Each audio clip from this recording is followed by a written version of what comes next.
Hey guys, welcome back to another video. This is a compilation videos of the past 5 Redstone videos I've done. As you can see, they're all in the same world, along with a couple of my building videos I've done in the past, and that one is a project I'm working on in one of my survival worlds, or the Garden SMP. Enjoy!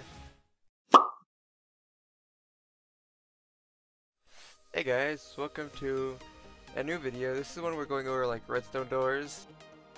4 of these are piston doors, and one of them is a special door at the end, and I'll show you that one. That one's actually like really fun that I like to mess with, but it's not capable of survival or creative, and you need commands to do it. First one is like your simple piston door. You open it, you walk through, it's just like a 1x1 hole, it's like a cutout. As you can see, it's essentially just like 2 pistons, a torch, and some redstone, and then the button activation. Next one is just like it, except for it's 2x2 door and a little different of like an activation system, but essentially the same thing. Now this one gets a little bit more complicated. It's a flush wall that opens, aka like a single jump door, and I just smushed my safe in it.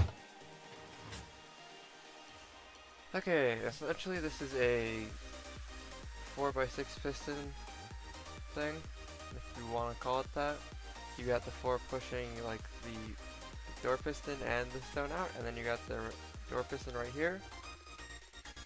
You got these 2 repeaters powering all 4, and this glass block essentially allowing the redstone to go up above to power this top piston, and this redstone down here to power this bottom piston. Now, this redstone isn't the greatest, but it's the only way I could think of essentially like messing with it. Okay, next one is the standard jet door. It's the 2x2 jet door. As you can see, it's essentially double the size of that one, and double the size of the redstone as well, with the linking overarching bridge and the linking underside as well. Again, was not thinking at the time, and then this is essentially just like me screwing up, and I need that, but that's fine.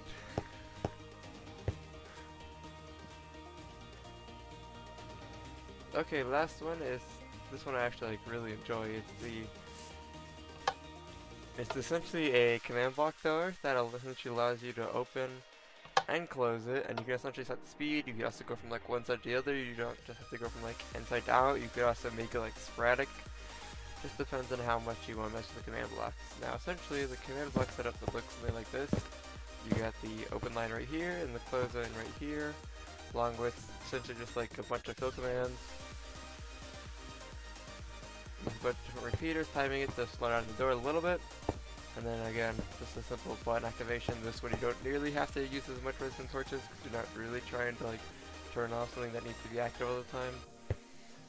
And then, yeah, that's pretty much it, guys.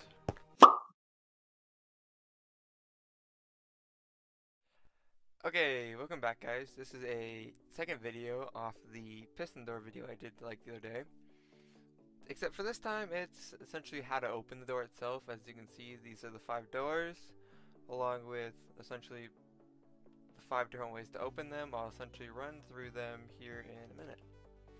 First one is your simple one. It's the button or pressure plate activation. You press it or you step on it and it activates.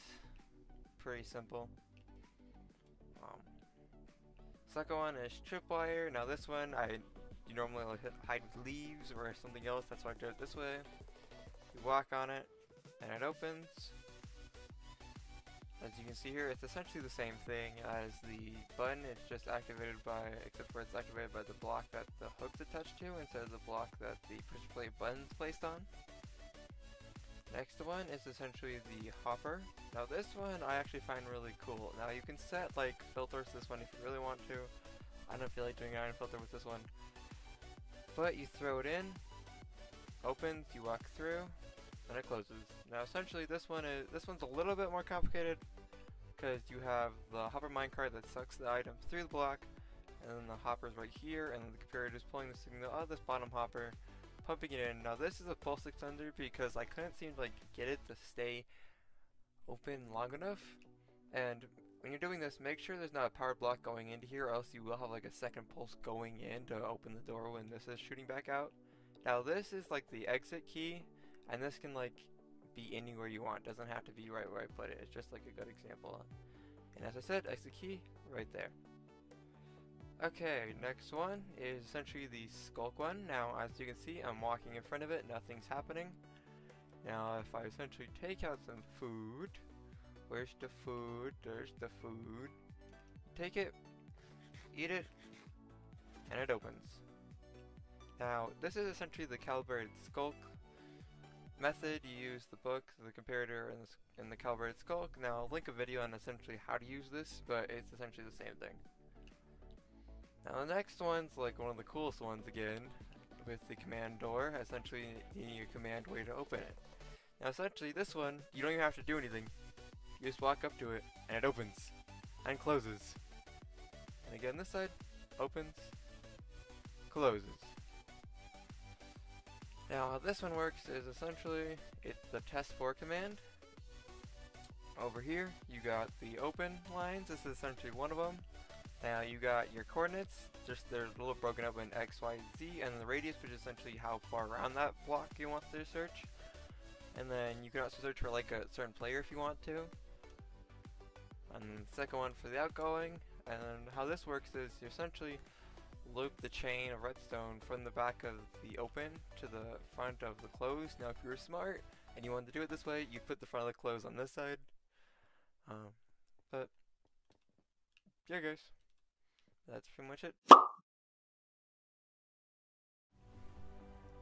Hey guys, welcome back to another redstone video. This is video 1 of 2 of a new elevator redstone video that I'm going to be doing. Here we got a couple of water elevators for you, plus 2 command block ones, and I think you guys are really going to enjoy this. But the first one is your simple water elevator, or water column, or bubble column, however you want to pronounce it, with the soul stand at the bottom, and then your simple drop chute to go back down. Now this is essentially like a 1 floor to 2 floor, and the max that this one will go, I'll show you different variants that allow you to do different things. Now, this next one is essentially the condensed version of that. And by that I mean, as you see, now you have the soul stand swapped out, you go up, you can press this button, give it a couple minutes, and you'll go back down. Now in here, this is essentially a couple T flip-flop with a couple item hoppers and some droppers, and I'll put like a link to the video on how to use these, plus the wireless switchstone with the skulk. Now for our next one is the multi-layer one. Now this one, you got your first floor right here, drop chute. Now this one's a little interesting because you press this button, you go in here, and it sends you back upwards. Now this is essentially due to essentially the skulk encased in here, and this essentially pulls it out, reveals the skulk, and the skulk then like activates as you move the shaft and activates this, which essentially pushes up the soul stand and makes you go up even higher. Now you can do this as like as many floors as you want, and you can make each column as tall as you want. It's just how tall do you want to make this. Now the next one is our first command block one. This one is through levitation. Woo! It's essentially the same drop fall. And here you can see the classic levitation command. You can also make this as long as you want or as fast as you want. Now the next one is the fun one, and as you can see this isn't actually connected. And this is just the simple TP command. As you can see, this TPs you upwards, this TPs you downwards using, well, cords.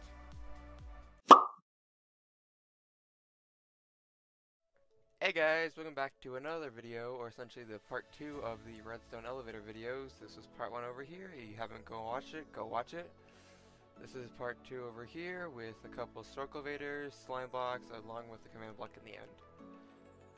This first one is a shulk elevator, and it essentially works with the same levitation effect as the command block on the last one, except for this one can essentially be obtained in survival mode. Now, this one you have to be in survival mode to use. Now if you go up here, you wait for the shulker to realize you, hit you up, and you float back up and the block closes so that way the shulker can't hit you again. And you float back up, and voila. You're up on the second floor, and then there's a drop chute on the other side, which you guys already know if you watch my other video how to use those. And right here.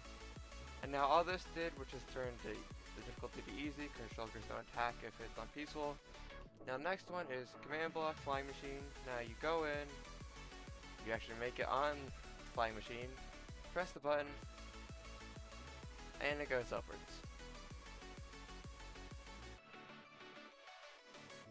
Now the first one is pretty self-explanatory. This one will actually go into more depth explanation. Press the button again, goes back down.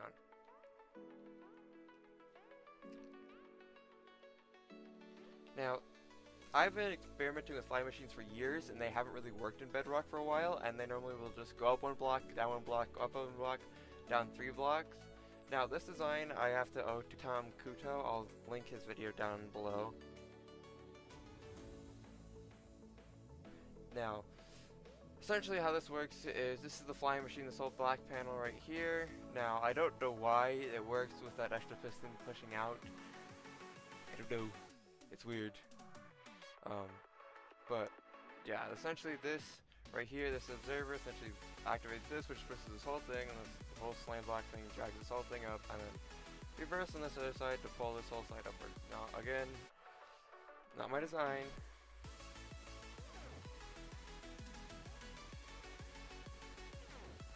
Now, these other ones are, like, including shulker one, are my design. This one is essentially your simple slam block one.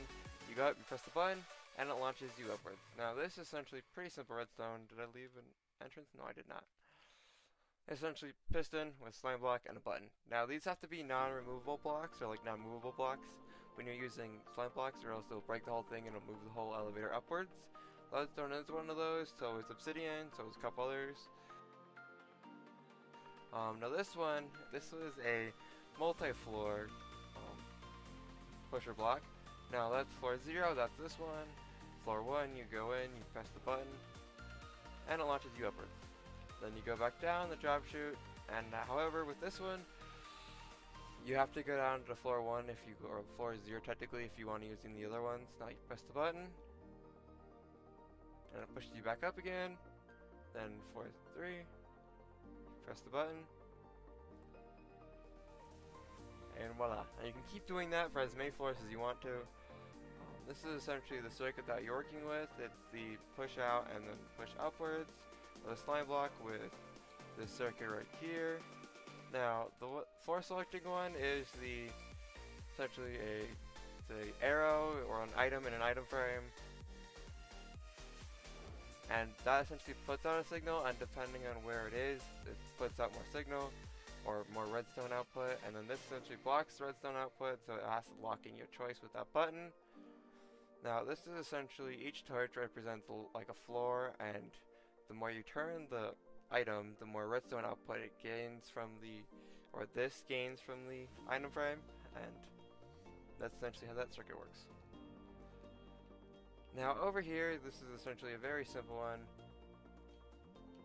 Command block changer.